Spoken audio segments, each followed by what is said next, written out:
feels so weird. Hi guys, welcome back to Educating Shani.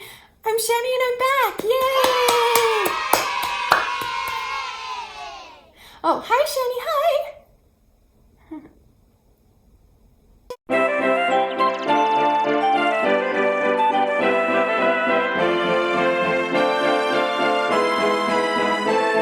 Welcome back to my channel after a year of being gone. I'm sorry that before I left, I didn't announce it on here that I was leaving. I only announced it on Instagram, and it was really dramatic and really embarrassing. I'll show you a little bit of that clip. Here it is. Y'all win. I give up. You win. I'm gone. I have to leave the internet. It's now affecting my family. I'm sorry to those that will be upset by this, but I cannot do it anymore. This is killing me. I had reached rock bottom when I made that video, and that night my life changed forever right after I made that video, and you guys will be hearing about that someday. But I made the video, decided to leave because I was at my rock bottom, like I just said, and things were really awful. I was allowing myself to be overly offended by things that I should have just ignored and moved on with my life, and I just got too caught up in the world, and I got too caught up in what people were saying about me and what people were starting to say about my family, and that was the last straw for me, was when they started talking about my family in a not good way. I just kind of lost it and had a really special experience that night. Again, you'll hear about that soon. But since then, I have decided to take some time to really take care of myself, and I'm gonna actually read something to you. So one thing that I've been doing while I was gone this past year is a lot of writing. I wrote a book. I know, isn't that weird? I wrote a book. It's not ready yet. Usually YouTubers or whoever don't announce that they wrote a book until it's ready and published and ready to be bought and sold and whatever. That's not how it's gonna be for me. The book is written. However, I have a lot of editing to do, and I still need to find a publisher and decide which publisher to go through and all that kind of stuff. So it's gonna be a process, but while writing this book, which is also part of what saved my life, a lot of things saved my life this past year. That was a big thing. But I found that writing is something that I like to do. And the reason I'm not like a professional writer. I'm not a writer, okay? I'm not a writer at all. But I did write my memoir, and that will be coming out eventually. But I didn't realize how much I enjoyed writing and typing and stuff. And so because I wanted to come back and make sure that I did the videos the way that I want to do them, I've written most of the videos that you're going to be seeing. So there might be a lot of videos where I'm reading a lot, and I hope that will be okay with you. It will help me stay focused on what I need to say instead of rambling and repeating myself over and over, and then it will help me stay focused on what I need to say without rambling on over and over. Did I just say that? Let's read what I wrote for this video. And be patient with me, I'm really nervous. Look, I'm shaking. I'm really nervous. It's been a while since I've done this. So I've taken lots of needed breaks in the past, and before too long, I would always give in and come back before I was ready. I got nervous everyone would forget about me. I got paranoid that people would judge me. I was more worried about how others looked at me or thought of me, that I never took the time to find out for myself who I truly am. Why I even so desperately needed a break in the first place. I would make myself sicker and sicker, both mentally and physically, because I was doing it for the wrong reasons. This time I knew that I didn't want to come back until I figured out who the heck I really am, and until I truly loved who I am as well. I needed to question a lot about myself. I needed to go to the uncomfortable area of my brain and really tackle some of the deepest, hardest stuff I've kept hidden out of fear of losing others, but also of losing myself. I was afraid that I would find that I was a terrible person. I was afraid to admit that I had some genetics that could potentially make me the kind of person I've always been so afraid of. I was too cowardly and avoiding facing who I saw in the mirror in order to really start to heal. After joining YouTube, I put so much pressure on myself to fully recover, and I had compared myself constantly to others that say that they had. For example, the super strong, epic, classic woman of the world, Mia, from What Mia Did Next, who was bulimic for, I believe, 5 years, correct me if I'm wrong, and to see her come out of it, heal, and use her healing to help others was inspirational. Intimidating, but inspirational. I see my sweet friends, Emily and Tommy, who both had their own channels and were both able to recover. Tommy was near death, and Emily was at the end of her ropes as well. But they both fought hard, harder than I ever could, and I became envious of them. That this process I've counted on to help me fully recover wasn't working for me, but it was for them. But through my healing journey over the last year, I've really dedicated a lot of time to giving myself some grace. All of us struggle differently and with different circumstances. Mia had a lot of tragedy and loss in her life, which led her to hurt herself.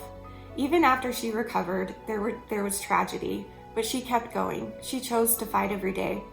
And she had the ability to see the bigger picture that a lot of us struggling can't seem to see yet. But she keeps going, keeps inspiring, hoping, I'm sure, to help as many as she can with her earned platform. Emily Vegan Flower, felt misunderstood and alone, living in a world where no one understood her struggles with binging and purging.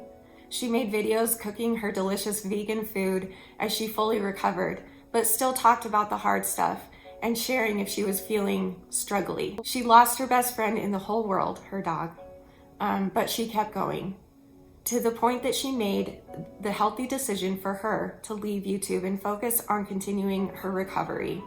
I am forever in her debt for finding my channel, shouting me out, and sharing the love of her audience with me because she saw something good in me. I will love her forever, and I'm so proud of her. I love you, Emily. Tommy was almost dead when I met him. He and his adorable wife became friends to Danny and myself. Tommy is such a strong, special human being and was brave enough to speak up about the fact that he was a male struggling with anorexia. It's rare that men share their stories, and he has so much courage. He also is recovered. He had to go against his vegan diet in order to live, which I can't even imagine how difficult that must have been for him. He shared of how hard it was and took us through that process. He is now recovered, healthy and strong, and he continues to share what he's learned online to help others. Sarah Ann, another lovely friend of mine that I found on the internet, shared her struggles with her eating disorder. And when she started having kids, how difficult that was to gain baby weight when you have an eating disordered brain, but she chose to be healthy for her baby again and her sweet family again. She too had so much tragedy happen. I love her and I look up to her forever. And then there's me. What was I doing wrong? Why couldn't I fully heal like they did? Why did I keep failing, relapsing, breaking down mentally? After I left YouTube, I tried my best to recover. I decided to give it one last fight. I made the decision to try one more time, alone, away from the toxicity online. And I decided that if I didn't get better and that I lost this final battle, I too would be done. At first it went well, but then it didn't for a month, and then it did for a month. And that cycle was repeated over and over and over for 9 months straight. Why couldn't I fully recover too? So over the last year, it's been my goal to figure out the answer to that question. I want to try to explain it, but I don't mean it to be an excuse for my eating disorder in any way. It's just the truth. Time. Time is the answer as to why I'm different from all of them. My eating disorder started when I was 5 years old, which means I've had this shitty disease for over 3.5 decades. I've never been able to eat normally because I never ever did, ever. But maybe that means my job is to inspire those like me, the ones out there who have battled for so long with a whole lifetime to keep going, keep trying, even if perfection never comes. I wonder if the thought of full recovery is just not possible for all people. And for those that find it, good for them. Though I wish I was like them so much. All I can do is focus on my recovery and do my very best that I can. I also know that any level of recovery will not happen unless I want it. And thanks to my BPD and bipolar, one week I want it and the next I don't. 1 minute I desperately want to be out of this hellhole and then an hour later I couldn't care less, to the point I'm just waiting to die. So for some of us, our reality just might not be the same of all of those amazing people who we compare ourselves to. And that tidbit of information has been one of the most important tools for me to use to do the very best that I can. And on the weeks I don't want to recover, giving myself grace and reminding myself that it will pass is a hell of a lot better than feeling like a failure and then giving up completely. I love this quote that says, ever tried, ever failed, no matter, try again, fail better. I have learned so much and come so far in my recovery, mentally, physically, and especially spiritually. A team of God, Jesus, Danny, my family, close friends, and a whole team of doctors, and also a person who has guided me back to God, have all gotten me where I am today. And considering I should not be here, I could not be more grateful that I am. I hope that I can go on and share with you the things that have helped me the most over the past year. I hope I can feel safe enough to do so. The mistakes I've made, the lessons I've learned. YouTube is drastically different than it used to be, and I hope that you will give me the grace on the days or weeks when I'm not doing well, when I don't want recovery, because the desire for it will come again. Those dark days and weeks do pass always. As I come back to YouTube again for my last try, I want to be as open and honest with you as I can, just like I always have, but I will also be guarding my heart. My whole team agrees that I need to put my needs first, and as I continue to make mistakes, learn from them and grow, I need to protect every aspect of my health. I will be putting out a video soon about my boundaries. This video will probably need to be redone from time to time, as boundaries can change, but I think it's important to make and stick to boundaries if I'm going to continue on this platform. I know who I am now. I know that I'm a daughter of God who loves me, and He gave me a body that is deserving of that same love. He understands when I fall. He's right there to pick me back up. I know my worth. I still have so much learning, growth, and self-love that I need to do, but I can't wait to share it all with you, along with some new ideas, and bringing back some older series and sharing some clips over the last year of my life.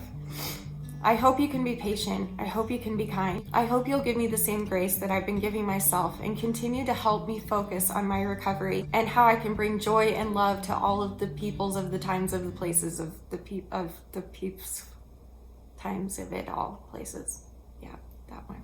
I have so much to share, and I hope that you will feel safe here again to share as well. I'm here for you as much as I can be. I'm grateful for your continued support over the years, and I love you more than words can say. I will see you guys soon for some more videos, and leave questions below, and I love you guys very much. It's good to be back. I'll see you soon. And remember forever and always that you're beautiful, you're worth it, and I am too. Thank you for watching. Bye!